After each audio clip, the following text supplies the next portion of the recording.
Okay, so for years, we've all been fighting this war in the kitchen, and we thought we knew the villain. Right. The big bad was sugar. Exactly. We were told to cut the sodas, ditch the desserts, watch out for high fructose corn syrup everywhere. And look, that wasn't bad advice. Hmm. It just wasn't the full picture. Not even close. So what are we getting at in this deep dive? What if I told you that the single most dangerous carbohydrate out there isn't actually sugar? That there's this cheap, invisible powder that causes a blood sugar spike way, way bigger than a spoonful of glucose. Bigger than pure sugar. But it's not.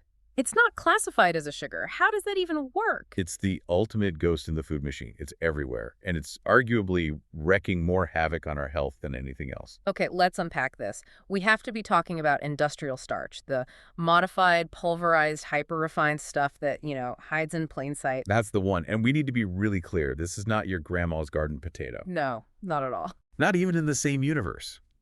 To get why it's so bad, you get to go back to the basic chemistry. Natural starch is just a long string of sugar molecules all linked together. I like to think of it as a kind of chain link fence. That fence is protecting all the little sugar molecules inside. That's a perfect analogy. And when you eat a whole food, your body has to work hard. It has to chew and grind and use enzymes to slowly break that fence down. Which slows down how fast the sugar hits your bloodstream. Exactly. That slow release is key.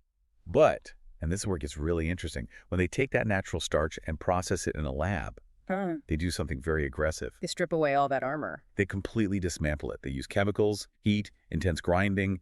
They basically obliterate the bonds holding the sugar molecules together, that strong chain link fence. They grind it down into a fine, fine powder. So there's no sense left. The sugars are just out in the open. Completely exposed. And that's what creates the speed problem.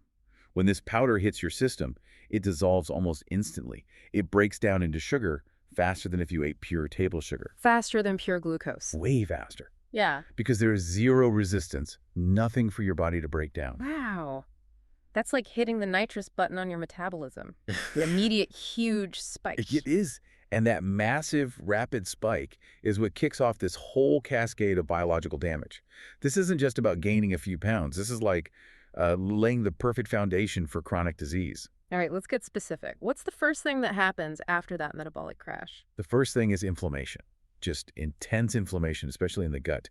Your pancreas is forced into absolute overdrive to deal with the flood of glucose. And that overdrive, that's got to lead straight to insulin resistance, right? Where your body just starts ignoring the signal. Exactly. It's the absolute bedrock of type 2 diabetes. Okay. But it also directly contributes to fatty liver disease, even in people who aren't overweight. Why the liver? The liver just can't handle that much glucose all at once, so it does the only thing it can. It starts converting it into fat for storage. And not just any fat. We're talking visceral fat, the dangerous stuff that wraps around your organs. The truly deadly kind, yes. And that connects right to heart health. We all worry about LDL cholesterol, but the real enemy is a specific type, small particle LDL. The small, dense ones, why are those the true bad cholesterol? Because they're smaller and stickier. They can get into the lining of your arteries and form plaque. This starch is literally driving the creation of the building blocks for heart disease. So we've got diabetes, liver disease, heart disease. This stuff gets everywhere. Oh, it's systemic. We're now seeing connections to Alzheimer's plaquing in the brain and fibrosis or scar tissue in the liver. It is a full-body assault from a tasteless white powder. Which is only half the story. The other half has to be the chemicals they use to make this stuff. It sounds less like cooking and more like an industrial cleaning process. That's a great way to put it. It's a chemical cocktail party, Yeah. and you're not going to like the guests. Okay, lay it on me. What kind of chemicals are we talking about? First up, you've got sodium triate phosphate. Doesn't sound great. It's not. It's linked to kidney stress, and it can actually accelerate the aging process in your arteries by hardening them. Fantastic.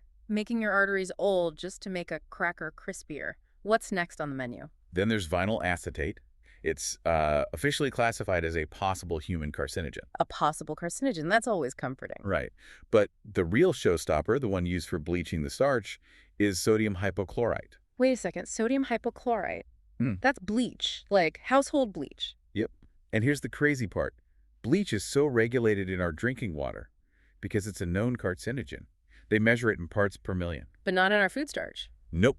The regulations just seem to disappear. You can't have too much in your tap water, but if it's mixed into the filler for your hot dog, apparently it's fine. How is that legal? There has to be a loophole. There is. It's a designation called GRAS, generally recognized as safe. Generally recognized by who exactly? That's the million-dollar question. The GRAS system often allows the companies themselves or panels they fund to declare their own ingredients are safe. There's often no long-term independent testing required. So the people selling the chemical get to pay the people who say the chemical is safe. That's pretty much the model. It's self-regulation. Unbelievable. Okay, so beyond the chemicals they add, what about what happens after your body tries to process this stuff? What kind of waste products are we talking about? This part is, well, it's pretty grim. When your body is hit with that massive, sudden glucose bomb, it creates some really toxic byproducts. Give me the worst one. One of the main ones is a type of aldehyde, specifically formaldehyde. Formaldehyde, as in the chemical used to embalm people. The very same. The chemical used to preserve tissues. You're literally creating a preservative inside your body as a result of eating this stuff. That really puts you off your snack crackers. And it gets better. Another toxin produced is the exact same one that gives you a crushing hangover after you drink too much alcohol. So my body is producing embalming fluid and hangover juice just from eating a filler designed to be cheap. That's the metabolic reality. Yeah.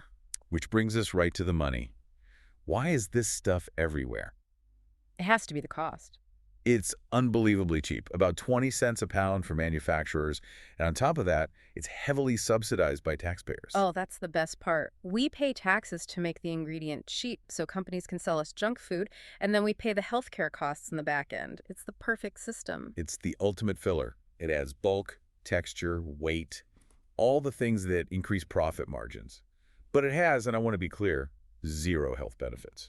The numbers are just wild. The average person eats somewhere between 65 and 250 pounds of this powder a year. Let me put that in perspective for you. It's like eating a small refrigerator, a small taxpayer-subsidized refrigerator full of industrial powder every single year. That mental image is not going away anytime soon. Okay, so let's talk about the labeling trick. How do they hide this refrigerator's worth of powder from us? It's invisible on the nutrition facts. A product can say, very proudly, 0 grams of sugar. But then you look over and it says 17 grams of carbs. And if there are, say, 2 grams of fiber... The other 15 grams, that's your industrial starch. They don't have to call it sugar, even though it turns into sugar faster than sugar. So you have to become a detective and read the tiny print on the ingredient list. You have to. You're looking for code words like modified food starch, maltodextrin, corn starch, or wheat starch. That's the only place the ghost shows up. And it hides in places you'd never expect. Oh, absolutely. Yeah. It's huge in gluten-free foods to give them structure. It's in baby formulas, baked goods, cereals. We found it listed as the 3rd ingredient in some major brands of hot dogs. The 3rd ingredient in a hot dog is cheap, subsidized powder, just for bulk. Just for profit.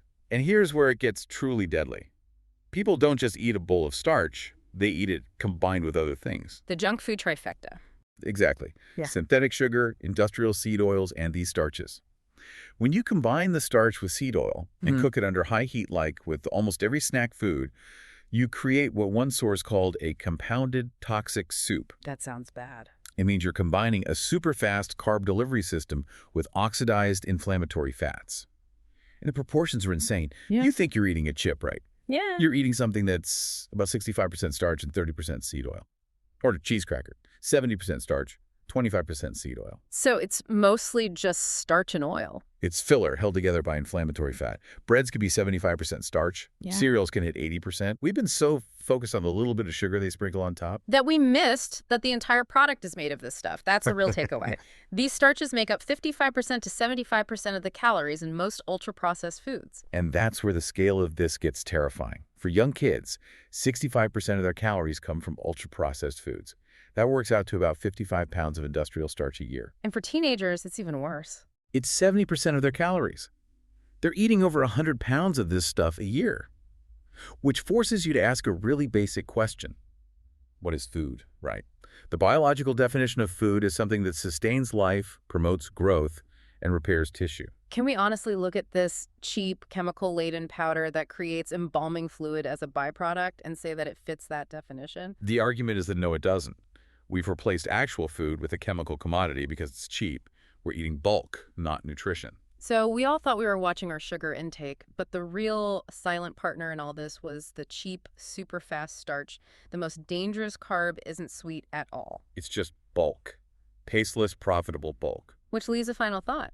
If the huge majority of calories the next generation is eating comes from products that don't even meet the biological definition of food, what does that mean for our future? That's That's a tough question to swallow.